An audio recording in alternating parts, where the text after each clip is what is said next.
Market का पंचनामा में आप सभी का स्वागत है। आपके साथ मैं हूँ वरुण दुबे और हफ्ते का पहला कारोबारी सत्र और अच्छा मिला जुला ट्रेडिंग सेशन देखने मिला है। हालांकि एक बात अच्छा है कि हम निफ्टी और सेंसेक्स में तो फ्लैट बंद हुए, लेकिन काफ़ी दिनों बाद देखिए इस तरह का ट्रेंड देखने मिला है कि बैंक निफ्टी जो है उसमें करीब 100% के आसपास की तेज़ी देखने मिली, जबकि निफ्टी और सेंसेक्स जो है वो ऑलमोस्ट फ्लैट बंद हुए हैं। अब ऐसा क्यों? देखिए, पिछले हफ्ते आपने देखा था कि बैंक्स की अच्छी खासी पिटाई हुई थी, तो जाहिर सी बात है लोगों ने सोचा कि अब यहाँ पे थोड़ी अपनी लॉन्ग की पोजीशन है जो वो बना लेना चाहिए।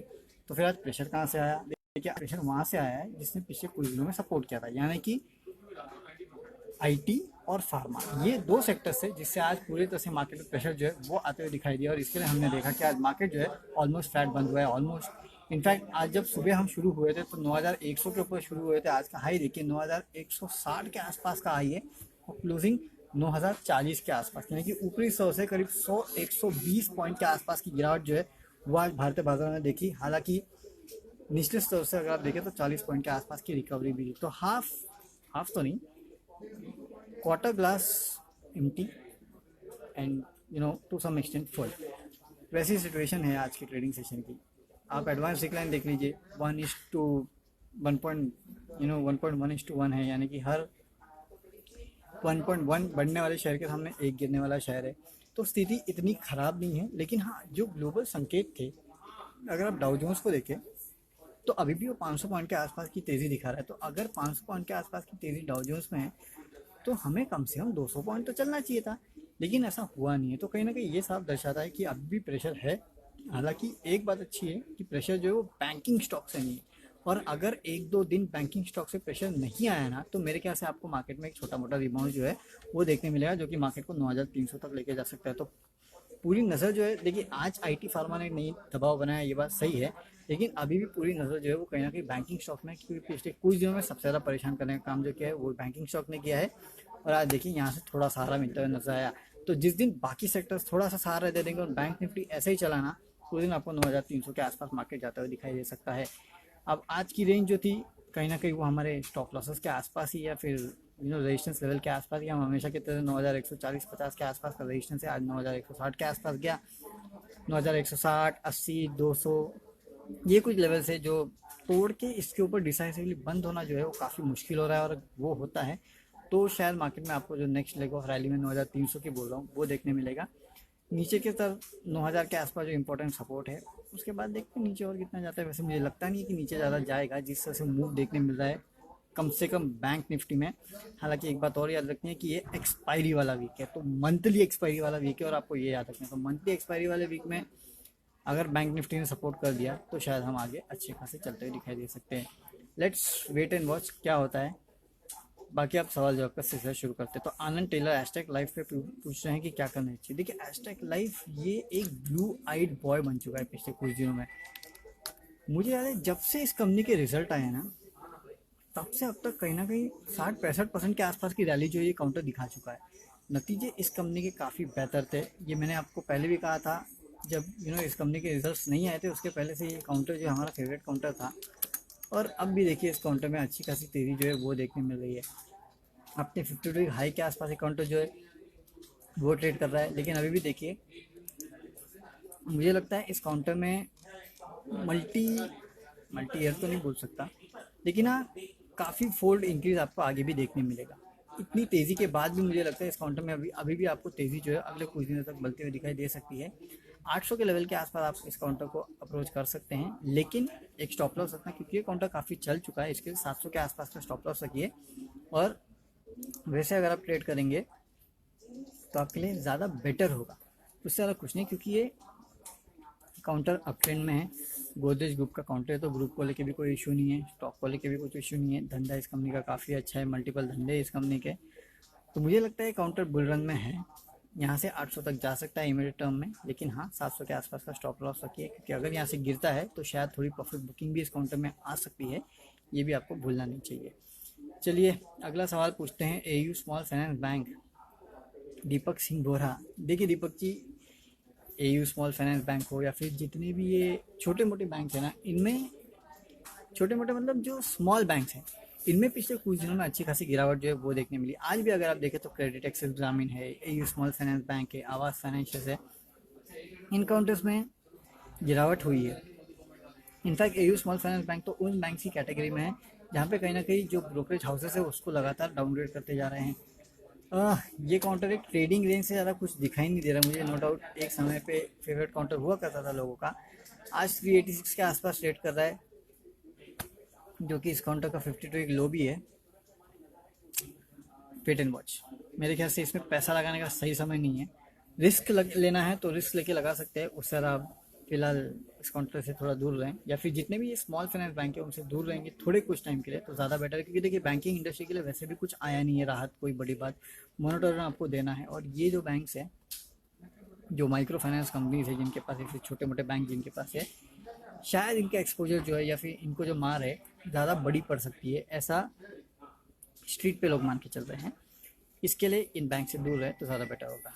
अभय Prabhu NCC long term view 5 years. देखिए 5 साल का, आज की सिचुएशन ऐसी है ना सर कि 5 साल बाद मार्केट रहेगा कि नहीं रहेगा ये किसी को पता नहीं। तो 5 साल बाद स्टॉक रहने की क्या बात करें, वो भी एनसीसी जैसे स्टॉक के तो ऊपर काफ़ी बड़ा डाउट है।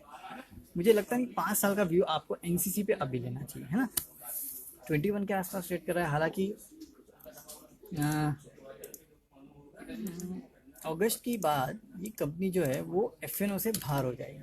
अब देखिए आज तक ये हुआ है कि एफएनओ से जो कंपनी बाहर होती है ना, इसमें लोग शॉर्ट की पोजीशन नहीं ले पाते, ये एक बहुत अच्छी बात होती है। तो जब शॉर्ट की पोजीशन नहीं ले पाते तो लोग उनको शॉर्ट नहीं कर पाते, तो उसके बाद मेरे ख्याल से इस काउंटर में आपको थोड़ी बहुत तेज़ी जो है वो देखने मिलेगी। तो अभी इस काउंटर में इतनी तेज़ी करने की आपको ज़रूरत है नहीं, क्योंकि स्टॉक वैसा है नहीं कि जिसमें आप 5 साल का व्यू ले।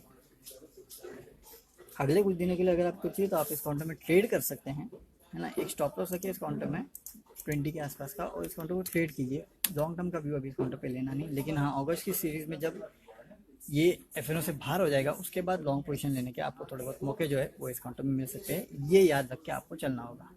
दीपक गायकवाड़ डीमार्ट पे पूछे हैं, डीमार्ट डीमार्ट देखिए अब रिजल्ट्स इतने भी ख़राब नहीं थे, है ना, कि ये स्टॉक 5% गिर जाए। हालांकि T2T में है तो वो जो सिनेरियो है वो एक अलग है। हालांकि एक बात आपको याद रखनी है कि कल ये काउंटर जो है वो T2T से बाहर आ जाएगा, और मुझे काउंटर बहुत पसंद है। प्रॉब्लम सिर्फ यही है कि अपने 50 वीक हाई के आसपास ट्रेड कर रहा है। इस काउंटर को आप शायद लॉन्ग टर्म के लिए ले सकते हैं, 2 साल के आसपास के लिए। लॉन्ग टर्म के हिसाब से लीजिए, शॉर्ट टर्म के हिसाब से अभी रुक जाइए। T2T से बाहर आने के बाद ये किस तरह का बिहेवियर दिखाता है वो देखिए, उसके बाद शायद आपको ज़्यादा बेटर पता चलेगा कि इस काउंटर में क्या करना चाहिए। लेकिन हाँ लॉन्ग टर्म के लिए इस काउंटर को अपने पोर्टफोलियो में रखने का बिल्कुल आपको चेष्टा करनी चाहिए, और मेरे ख्याल से डेफिनेटली इस काउंटर को अपने पोर्टफोलियो में रखिए। Raghavendra Singh UBL and McDowell United Spirits और यूनाइटेड ब्रेवरीज पे पूछे मेरे ख्याल से। देखिए काउंटर तो दोनों अच्छे हैं, है ना। हालांकि आज यूनाइटेड ब्रेवरीज चला है, लेकिन यूनाइटेड स्पिरिट्स में कुछ प्रॉब्लम था, आज ये काउंटर में दबाव देखने मिला। हालांकि यूनाइटेड स्पिरिट्स का याद रखें कि कल इस काउंटर के नंबर आने वाले हैं। नंबर शायद थोड़े वीक हो सकते हैं। इस कंपनी का जो जो प्रेस्टीज का धंधा है वहाँ आपको कुछ गिरावट देखने मिलेगी। जो पॉपुलर ब्रांड है उसमें शायद ज़्यादा गिरावट देखने मिले, और मार्जिन पे भी एक हिट जो है वो ये कंपनी लेते हुए दिखाई दे सकती है। हालांकि फ्लैट अनुमान लगाया जा रहा है, लेकिन हाँ मेरे ख्याल से यूनाइटेड स्पिरिट्स कल रुक जाइए, उसके बाद एक व्यू अगर लेंगे तो अच्छा रहेगा। यूनाइटेड ब्रेवरीज भी अगर आप चाहते हैं लेने का तो ले लीजिए, लेकिन बहुत संभाल के इस काउंटर में ट्रेड करना, क्योंकि देखिए लिकर काउंटर है, न्यूज़ के बेसिस पे काउंटर्स चल रहे हैं तो ठीक है, रिजल्ट्स में अब तक रिफ्लेक्ट नहीं हो रहा है। अब इसके लिए अगर शराब महंगी भी बिक रही है तो क्या इन कंपनीज के जेब में पैसा जा रहा है ये आपको पता नहीं है, क्योंकि सरकार के जेब में पैसा जा रहा है, ये एक प्रॉब्लम है। तो ये आप हमेशा याद रखिए। इसके लिए मैं कह रहा हूँ कि नो डाउट यूनाइटेड स्पिरिट्स मुझे ज़्यादा पसंद है। 500 के लेवल के आसपास से मैं बोल रहा हूँ, तो ऑलमोस्ट ये 600 के लेवल के आसपास आ चुका है। अब थोड़ा रुकिए, थोड़ा और कूल ऑफ होने दीजिए।